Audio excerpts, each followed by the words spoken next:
Good day, everybody. This is John Scarborough. I wanted to do a little farm vlog today. I just kind of wanted to walk around and show y'all kind of some of the day updates that we've got. And this is only going to be on our place here. I'm not really going to go to any of the lease properties or anything like that. But I mean, most of the updates are going to be around here. So I just kind of want to go over, look around the shop, look around everything. There's several things that we actually did. I made some videos on that I wasn't able to get a good update on. I lost some of those videos when I changed my phone. So I just want to kind of walk around and show everybody everything we got going on over here. So I'm gonna just go over here and shut this tractor off, let y'all kind of see some of the stuff, and maybe y'all can give me some ideas on some videos that y'all want to see, maybe some questions that you might have on some of this. Tell you what, I do love these old tractors where you just kill them just like that by killing the fuel. I just love that. Anyway, so I think we'll just start in here. I kind of got everything straightened up somewhat in here. It's not perfect just yet. We got all the mushrooms sitting over here that we just finished. I think that turned out really good. I'm really happy to see what we've got done. We've still got more we got to do. And then this box right here, this has actually got our tarp in it. This is it's a shade cloth is what it is. I didn't want to just pull it out in case it got blown away and a dog or a cat tore it up. But anyway, so that's just a shade cloth, and that will actually go over top of all of this. For the, I think they say, I've heard different people say different things, but I think it's anywhere from 7 to 9 months. And that is so that the spawn will start to inoculate and take over the rest of the log before you stack it, however you're going to stack it. I'm not sure exactly how I want to stack that. I kind of got a couple of different ideas, but I should have some time to really give it some thought before I nail down on what I want, and then I'll come out with a good video on that. So we've got a couple other places. We're going to walk back in here.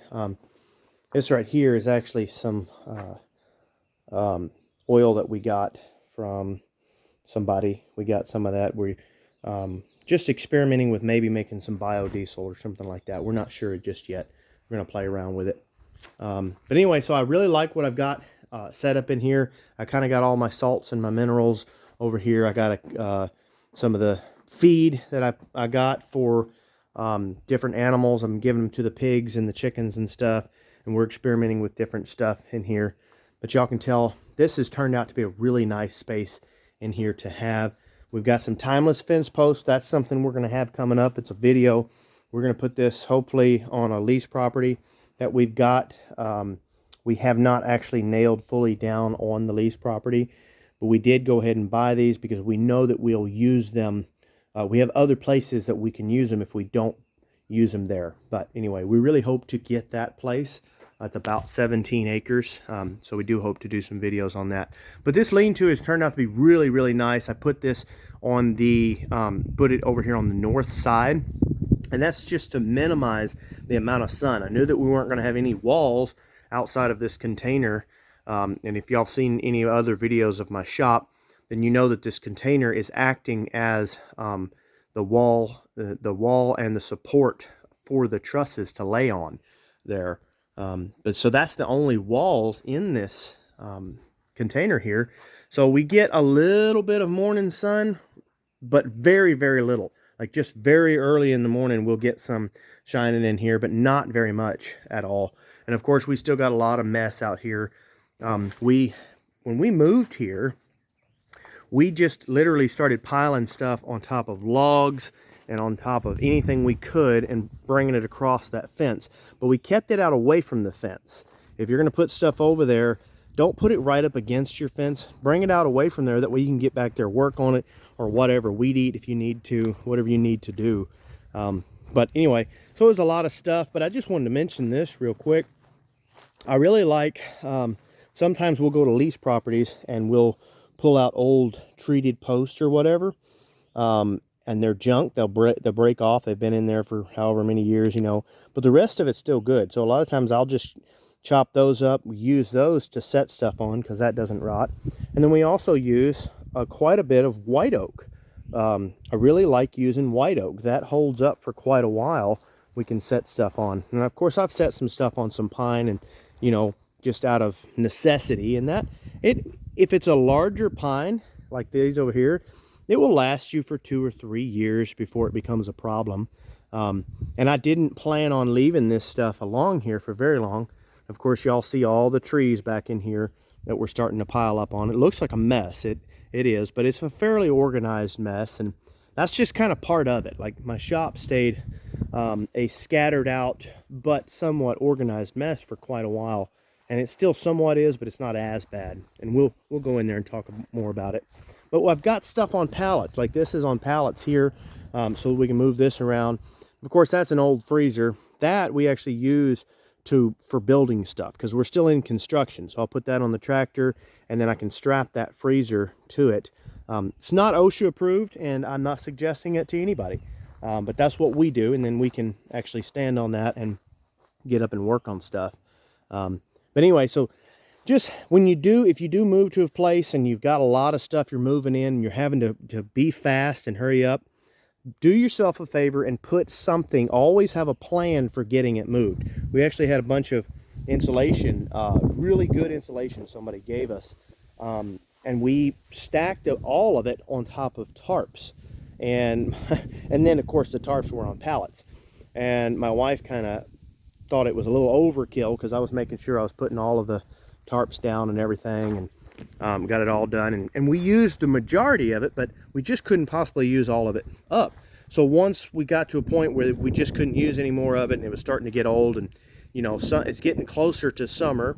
We're still in, you know, fairly early spring actually, but we're getting closer to snake season. So I was like, well, it's time to throw the rest of this away, because we don't want any snakes getting in it. And those tarps made it, I mean, I cleaned up the rest of the pile in a couple of minutes, no problem, you know, because I had a way to pick it all up. And you can tell here when I put the tin here, we've got spacers between this. So I can get a strap underneath there and pick up stacks, individual stacks, and move those around. And that works pretty good. And incidentally, if you do have a pile of, and this is older tin, this is not tin for building roofs or anything like that. This will be tin that you can build small projects around the farm, but then also tin you can use when you're putting up a nice rustic wall or something in your house. It works quite well for that. Or even on an old shop or something. But one thing I do when I'm moving a stack of stuff around, and you can tell that's got water in it. If I was planning on using this on a roof, there's no way I would let this sit somewhere where it could get water in it. But anyway, so what you can do when you're moving a stack like this is you can take a clamp and clamp it right there, clamp it down nice and tight, and then put your strap around that clamp, and then you can actually hook it to the back of a four-wheeler or a tractor. Now, make sure that it does come up just a little bit. Usually it's not a problem, but you do want to watch it and make sure you don't hang anything. But usually that works pretty good. You can move an entire stack around quite easily like that. Like I said, I wouldn't necessarily do a lot of those things when I'm working with really nice tin that I'm getting ready to make a nice roof for. Like this up here, we put in brand new tin up there on that shop, because we didn't, you know, we wanted a shop that would not leak at all. Now, the tin on this right here, we used good tin, but it wasn't new tin, so it still had holes in it. And I'll just put some, probably some MP1 or something, some kind of a good sealant on there and seal that off. But I'm not as concerned about this, because the occasional leak's not a problem as long as I make sure that it never leaks on any salt or mineral or anything like that. But on the shop, we wanted to make sure we use good tin. So if you do that, I would be more careful about moving it. But for just old stacks like this, find different good methods for moving stuff around. Stack it up on something. You'll really appreciate that if you can do that. I still got to get my doors on. I haven't got my doors on my shop yet. Haven't really needed them. I want to get the back door on there, but it's not a huge deal just yet. And I'm going to walk down here just a little bit and show y'all. This is the bed from last year. We kind of got a couple different ideas here we're going to play with, and I'll make a separate video on it, but I think I will touch on it. And I just did a short YouTube short that was earlier today, actually. But anyway, about these ducks and chickens. We are going to get a covering in there here pretty soon. But anyway, So this is the netting we've started using, and I really like this. I'm actually really liking it. But you see, we're spilling our coffee grounds out in there. I mean, we've done lots of videos in the past about what we do with our coffee grounds, but we're starting to do this now, and it's not so much that they eat that. It's got a low-grade protein in it, not very bioavailable, so they will eat some of it, but they're not just eating a huge amount of it. But what I'm finding is that the coffee grounds actually attracts bugs underneath the coffee grounds, and they will start to scrape all of that and spread it all out while going after the bugs. So what you end up with once you move them is you get all of the benefit, the organic benefit of the coffee grounds, but then also the benefit of the chicken litter all together. And that makes for, I think it's going to make for some really good fertility. And then we're going to move them on down the line. So we've got a couple different plans of how we're going to do our gardening system. And what we think is it's going to be chickens for the first year, and then you rotate your chickens over and you have your garden where your chickens were. But the chickens will still move like this back and forth, or move over or something, but not entirely sure. Like I said, we'll go into another video about that, kind of going into detail. We are about to plant more eggplant. Like I said in some previous videos, we really love that. I just absolutely love the way that turned out. It was not hard to do. We put the eggplant likes acidic soil somewhat, not terribly acidic, but it likes about a 6, and I think it can handle even all the way down into the 5.5 or somewhere in there. But it likes about a 6. So I find by using peat moss, that works quite well. It makes this stuff thrive quite well, but also because it's acidic, it makes it to where it's not a favorable condition for other plants. So plus the eggplant bushes out. So we planted these close enough that weed pressure just wasn't a problem. And we put the weed mat here, but we never put it in the row. So it just wasn't a problem. While they were still small, we just came through and weeded it a time or two in the row. And then, I mean, after the first month, I think it was, we weeded it maybe 3 times at the most. I don't even think we did it that much. It just got to where it wasn't a problem. We didn't have to worry about it. And then also we put the cinder blocks here, and all the cinder blocks holds the edge of your weed mat down, okay? And then of course we've got some metal little staples down in there, long staples. They're about 5 inches long. You can buy those. I just bent old welding rods that were junk and bent those and put them in there, but you can buy them and they're not expensive. But anyway, so we use these to hold down the ends. Also, it kind of looks nice once it all starts growing. You know, right now it doesn't really look the best, but once it all starts growing and everything, you see your cinder blocks and everything, it just kind of gives it a nice touch. But what my wife started doing, this was her brilliant idea, was to put dirt in each one of the cinder blocks and then plant herbs in there. And we planted all sorts of different types of herbs. And so the herbs actually helps with bug control and everything. And I know that it does help because I've seen it help, but it's not generally one size fits all. In other words, it doesn't always completely stop your bug pressure. But we also had garlic sitting right next to it last year because we had it all in that bed. And we had a light bit of bug pressure right in the beginning. And we actually used an organic spray and sprayed it on there. And then after that, it just stopped being a problem. We used it that one time, but generally that organic spray, it only works for maybe a week or so, and then you have to go back and apply it, and it's a bit of a hassle, you know. But once all of these herbs started to really pick up and, you know, burst out, they started putting on, I mean, you could smell it. You could walk in here and really smell that herb because it was a lot of different types of herbs. We planted a different type of herb and different flowers and everything all in there along with the garlic. And I don't know if I can't prove that it helped it, but I really think it did, because typically when you have a monocrop and even something this small, even with other varieties of stuff all around here, it's still a monocrop. If you've got two things sitting next to each other, that's kind of a monocrop. But definitely once you get to where you do more than what nature would, nature rarely has a big area like that, that is, you know, cropped up. And that's the tough part about farming, is in farming you have to you have to go back and forth. You have to find a sweet spot in there, that really works for you, okay? And so you're kind of forced to do some monocropping, but this right here kind of takes away some of that monocrop side of it. The biggest problem with the monocrop is it attracts pests, okay? It's like putting chickens in one spot or putting cows in one spot for a long time. You know, it attracts those pests. It attracts worms and parasites for those chickens and stuff. So it's kind of the same thing when there's a large spot. It's kind of like if you got a big group of people and they're starving and walking in the woods, and then all of a sudden they see a massive restaurant, just absolutely beautiful restaurant with all the food they could possibly want. They're going to gravitate towards that. Well, now if you have a whole forest full of people out there in the woods and they find out about that food, they're all going to gravitate towards that one single restaurant, okay? So it's kind of the same thing with the parasites and the bugs and pests and all like that, is they gravitate towards that. So I do think that this really helped out by getting rid of some of the monocropping side of things, but then it also helped with just simply putting off that aroma that, for some bugs, they don't like the smell, and then for other bugs, the different smells actually confuse them.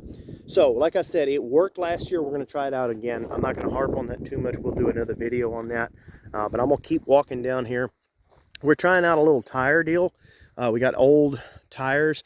4 of those tires actually come off of my truck. They were really old tires. I actually got like 140,000 miles out of those tires. And some of them weren't even leaking. They were still running strong, but I went ahead and replaced them. But then these are some old semi tires we got from our tire shop for free. And we're going to use them to plant. We're actually going to cut the top part out of it, and we're going to plant okra in all of them. And the biggest reason for that is we got decent clay soil in here, so we can actually fill this up with different types of things in there. You know, we could actually put some gin trash in there and some other better soil in there and things like that. We've got a whole compost pile of some really good soil, so we'll probably put quite a bit of that in there. And then that helps with the soil and the fertility for that plant. But then on the outside, I can still get a riding mower all the way around, all of that. Every bit of that I can mow. I can weed eat it, I can mow it, or I can actually go and mulch it and not have to worry as much about it. So we'll see. I actually contemplated on separating the ducks from the chickens and putting the ducks in there, and actually putting a net around there and trying the ducks out in there. This year, this is where the tomatoes went last year. So this year, we're actually going to put the basil in here and probably use this same deal. Like I said in a previous video, we absolutely love the way this turned out with the unrolling of the weed stuff. I'm getting distracted here, guys. My wife's actually calling me, but I can't answer it because I'm trying to make this video. I'll have to give her a call back.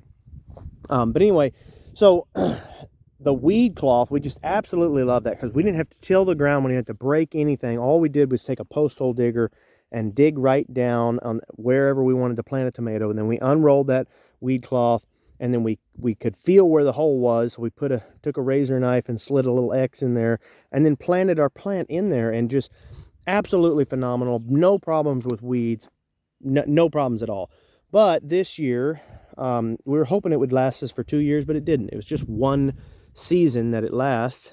And so now I think what we're going to do is we're actually just going to unroll another set right over top of that for this year. And then the following year, we'll rip it all up and redo something else. But like I said, I did absolutely love that design. The one thing I have against that is there's no real way to add back to your soil, which is why, like I said, I'm going to have another video talking in depth about our plan that will mix. So it's kind of a no-till gardening plan, but it will mix the different styles together along with some of this weed cloth stuff as well. And we're gonna just play with different stuff and figure it out. But anyway, so we are doing the basil now. We're going to do quite a bit of that this year with something we've been really wanting to do for quite some time. And then we've still got that big pile here. We're just about to dig into that and use it. We're going to spread that over this half right here. My wife tries to kind of keep this spot looking kind of nice. And then the rest of it will actually spread over those 3 spots there. Once the chickens come through and mow all that, then we'll go back behind them and spread it all with mulch, and then we may bring the chickens back over there after a couple of months. So the chickens will kind of make a circle around the yard, and then they'll go back on the mulch and fertilize all that mulch, and we'll go from there. So the garlic, I'm not loving. It's fine, but I definitely liked it in the deep mulch system. In fact, I'm kind of regretting even experimenting. Sometimes experimenting will definitely come back to bite you, so you have to kind of be careful with it, and you have to be ready for the bad stuff, because you will get some stuff that's not so good. The garlic is not doing as well. This little patch of garlic that you see doing very, very well, it's the same variety as the rest of that right there, okay? We do have another variety over there, and you can tell that's looking like it needs to be harvested soon, but it's not really time for it. This is doing phenomenal, and this stuff is the same variety as that, but we actually got this from a guy up north, so I don't know 100% why it's doing so well, but for whatever reason it is doing much better than the rest of it. But anyway, so the biggest thing I don't like is the weeds are coming up. It's not that big of a deal. They're still just cool season weeds. The nice thing about garlic is by the time the hot season, the warm season weeds start to grow, that's about the time you come through and start harvesting it. I do not think I'm going to be planting garlic into straight ground again, because that's what we did. We planted it right into the bare ground. We actually didn't do a no-till system here. We actually disked this up and did it. We just wanted to try and see exactly what what the real difference was. But I'm already seeing a dramatic difference, and I kind of wish I wouldn't have done this much of it. I wish I would have done some more in another spot. My biggest reason was I didn't want to replant it in the same spot, and I didn't have another no-till bed, and we've taken on so many different projects I didn't have time to make another. But kind of regretting that now at this point. Really hope that I end up with a good garlic yield this year. I may not. And then sitting right here next to all of this, we're actually doing some sweet corn. My wife's going to try growing some sweet corn. It's not that difficult to grow. And of course, we're going to mulch it and everything. We kind of already got started with that.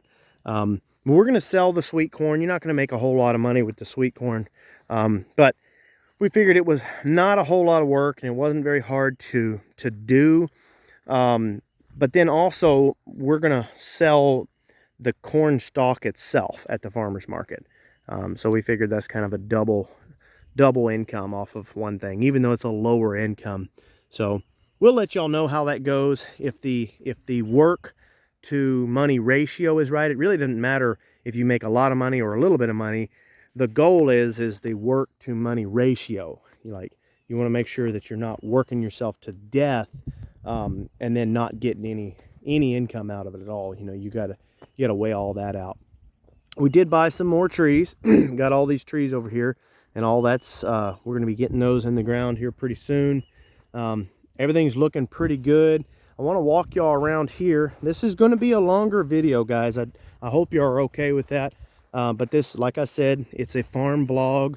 That's one reason why I really don't like it when I see people, they say like it's got a how to do this title or something like that, and then you click on the video and it turns out to be a farm vlog, and somewhere deep in the video is that, and I don't like that. If it's a farm vlog, it needs to say farm vlog. So that's something I try to do for all of my viewers if I can. That way you know that it's going to be a longer, more spread out video.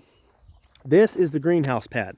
I did not get a chance to, and of course it's got a bunch of ryegrass on it, but I did not get a chance to really show all the videos. I had some really good videos and pictures for y'all. It was on my last phone.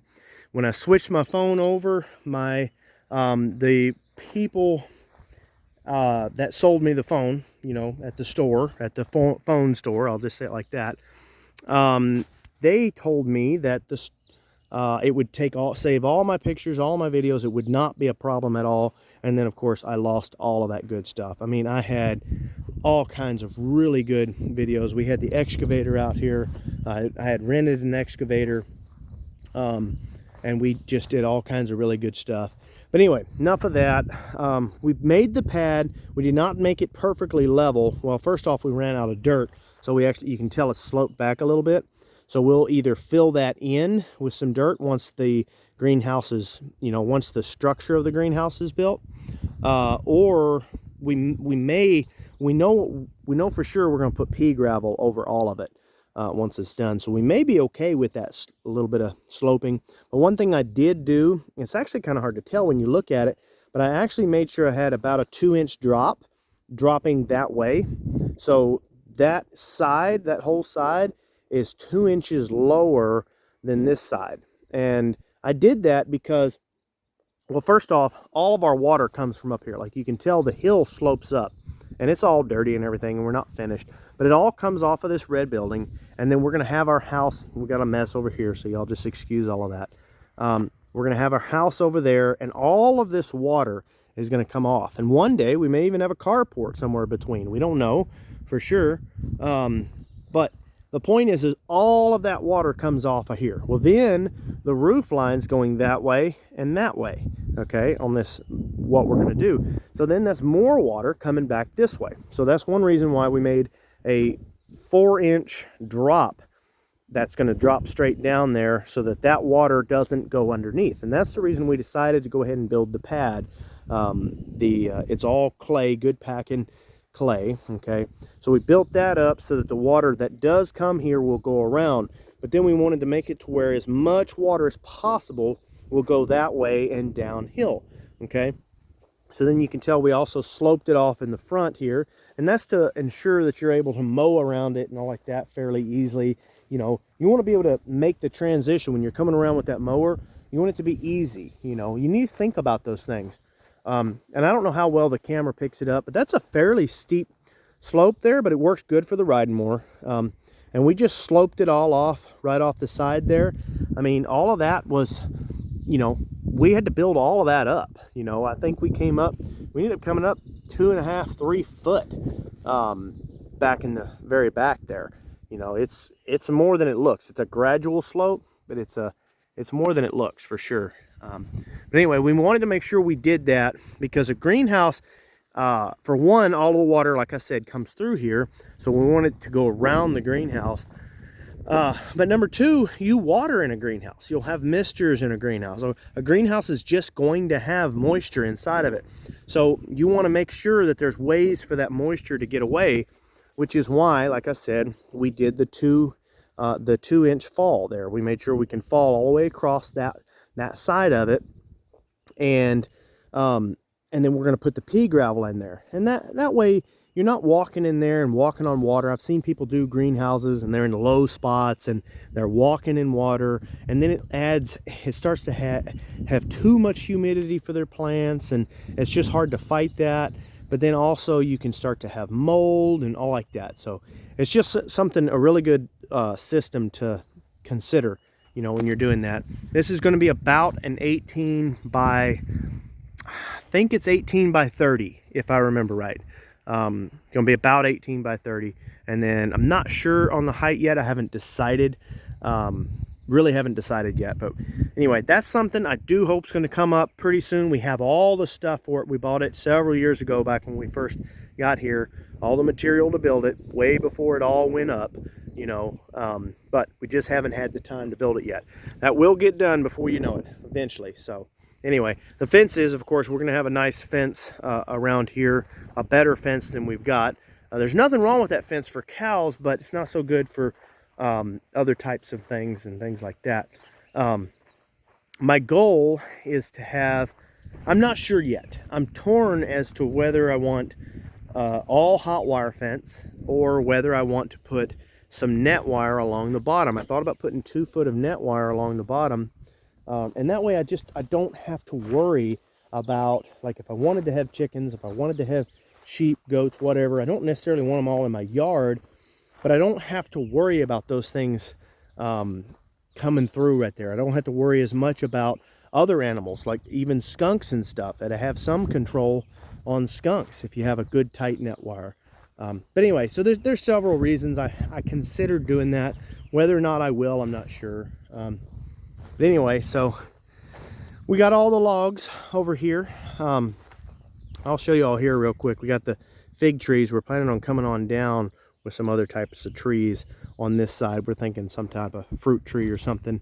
And this side, with if I'm right here, this is where I'll be looking out at my house. This will be the one side porch. This will be, so we're going to have a porch. You can see those white stakes right there and right down there. That's going to represent about where the porch is. So if I were to come over in here, I'll be looking at the corner of my porch. And, you know, I just figure that's going to be a pretty decent view once I get all that kind of cleaned up and everything. So that's going to be our big porch off the front here.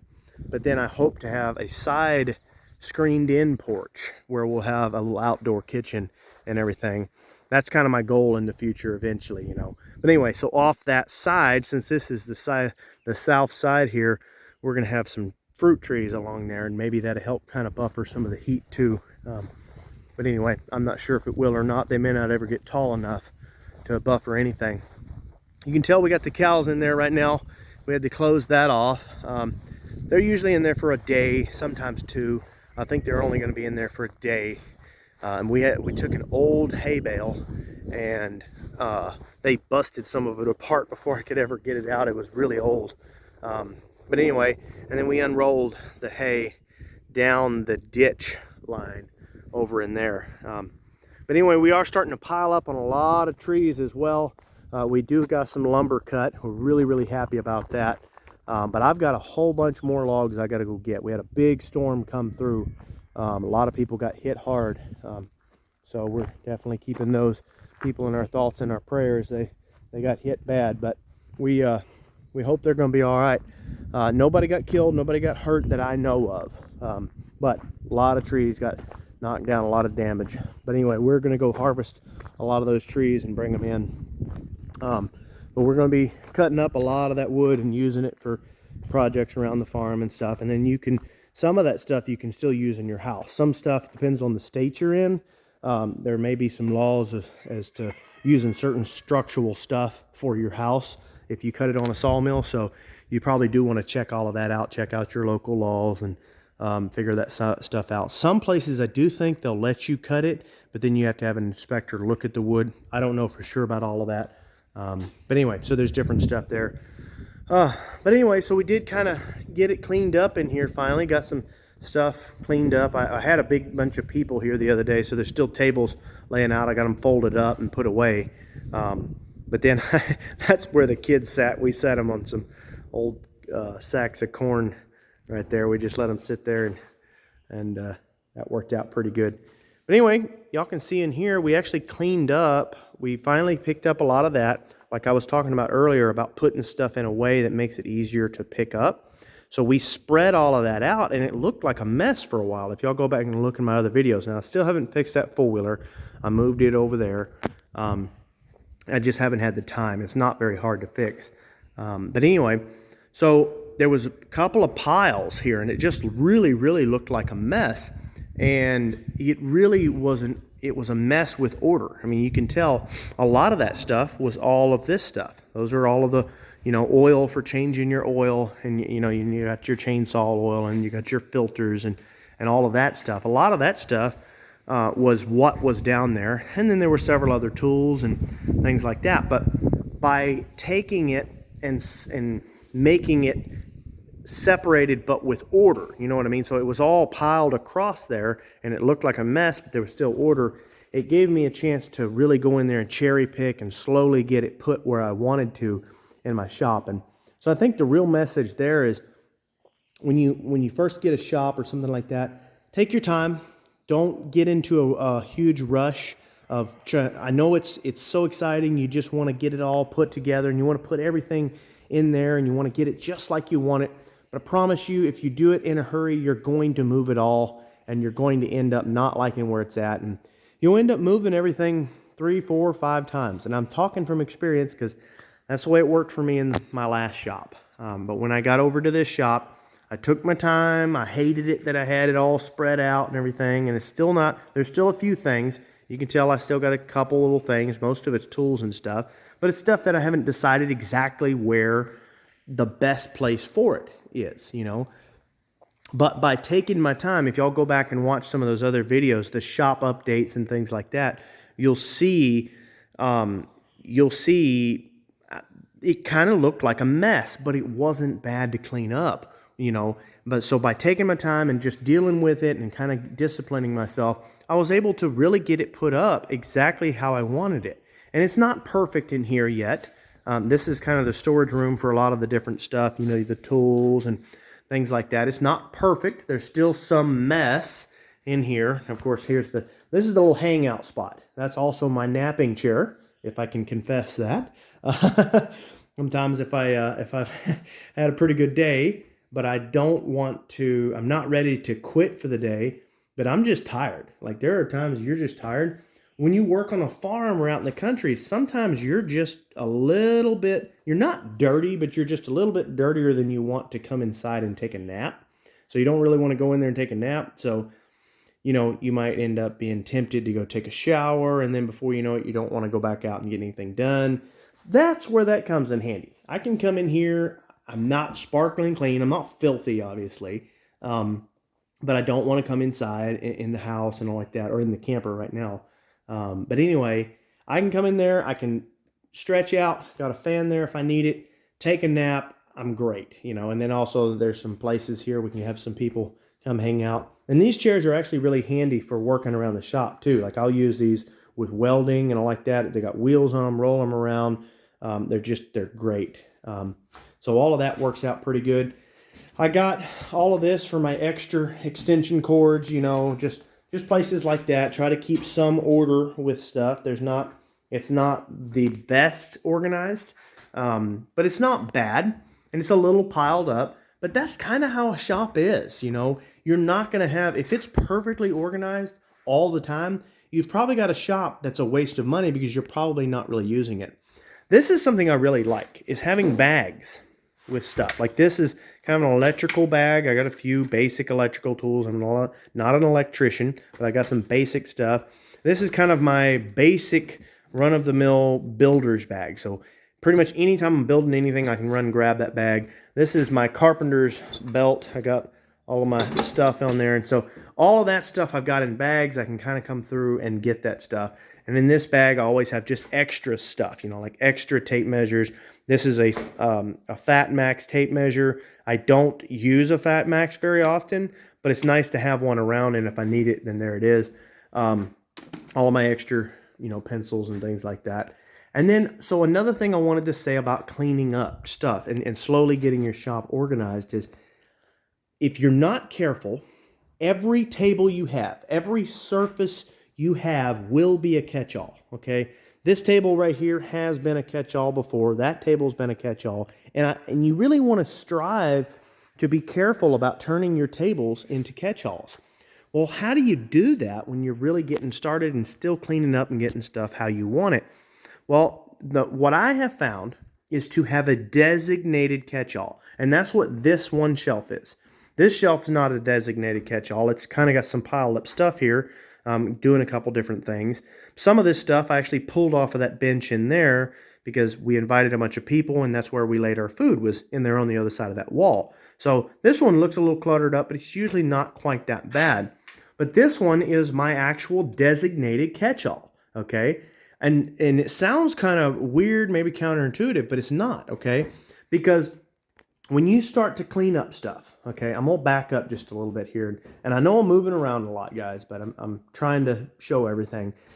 When I was slowly cherry picking all the stuff, the piles that I had sitting there, because we brought it all in from other shops, and we had just stuff everywhere, and we didn't know where we wanted to put it. So I'm slowly cherry picking. I'm pulling stuff in, and I'm bringing it in here and bringing it wherever I want. Well, sometimes you'll get 5 or 6 items you want to put somewhere, and you'll end up cleaning out a box, okay? Well, now you've got 1 or 2 things, so you don't know what to do with them. Well, that's where a catch-all table comes in handy. You don't know where to go with it yet, okay? I know where to put my saw blades. I know where to put all of my pipe wrenches. I know where to put all of my DeWalt tools, you know, but I don't know where to put this, okay? I don't know where to put that. This is an extra one. I probably should figure out where to put that. You know what I mean? I don't know just yet where I want to keep these things right here. These tools, these are more specific for carpenter stuff. I don't have a place to put those. So that gives me a way to just, it's a catch-all table, okay? But at the same time, once this table, the only way this system works is once this table gets full, that means that I'm no longer working on something else. I've got to come in here and discipline myself and work on figuring out places for some of this other stuff. And so that's kind of the thing. And another thing I'll have is catch-all boxes. I'll have boxes that I'll put stuff in. I don't know where to put it yet, but you've got to be disciplined and go back to that box. The catch-all table works better than anything, and it's because it's spread out. You can still see it, you can still remember it. So as you go along and you kind of start to think, you know what? And you're looking at your shelf or whatever, and you're thinking, you know what? This needs to go here. And it's kind of like this right here. These for a while, these were on my catch-all table. I don't use these very much, but I do use them some. Well, they were just over there on that table. And finally I was like, you know what? This works perfect. I'll just hang them up right here, right next to my coffee pot. Work great. I can walk in, I'll see them, I'll need them if I ever, you know, they'll be there if I ever need them. So because I remembered that they were there, where they were at, it was easy to just take care of that right away. And it was kind of the same deal with this. These are some extra booster cables that actually came in some other vehicles that I had bought. They were actually, I had bought this one for back when I was running my business. I bought this one for that vehicle. But now I don't have that vehicle and I don't need them. So they're just, the point is they're spare stuff I didn't need. I don't know what to do with them. But I knew where they were. They were over there on that table. And then all of a sudden it hit me. Boom. I'm going to put them right there. Now they're there. They have a spot. And now I always know where they are. So that's just kind of something you do. And it works really, really well for me for getting stuff cleaned up and straightened up. But anyway, guys, I think that's going to be just about wrapping this video up. It's gone a little bit longer than I wanted it to. I knew it would be long, but I just kind of wanted to show y'all everything that we've got here. We've done several different things. I'm going to talk a little bit out here. We do hope to get a lot of this cleaned up. A lot of times when you're bringing in new stuff, like this could easily turn into an absolute wreck piling stuff up, because we've already got stuff, older stuff there that we brought in. The storm actually blew all of that over the fence, and I've got to get all that picked up, that big storm that came in. But there's several things here that we were able to put in, and this is another place where it's a mess, but it's got order to it. I know what it is, and I can pick it all up. Like you see these separated, the sheets are separated in different stacks. So you can get a strap under there. You can pick up individual stuff, get to whatever you need. Okay. So anyway, guys, just keep that in mind when you are building a place. You know, keep some order, keep some separation, and you know, it's all gonna work out good in all of that. So anyway, guys, there's the wood. Hope to get some more wood cut. Hopefully get some more videos. If y'all have any more ideas for videos, anybody that's got anything y'all want to see, stuff y'all want to see, put a comment in there. Let me know kind of what you like, and comment on our place too. Let me know what you think about what we've done, maybe some ideas of yours. Y'all might have some really good ideas on what to do and how I can improve this place and make it better. You know, if y'all got some ideas, I'd love to hear y'all's thoughts on that. So anyway, guys, as always, don't forget to like and subscribe. I really do appreciate that. I've noticed I've seen a lot of different views, people that are viewing my channel, but there's way more people viewing, but not very many people that's subscribing. So it doesn't cost you anything. I would truly appreciate y'all's subscription. Thank you so much. Have a good day.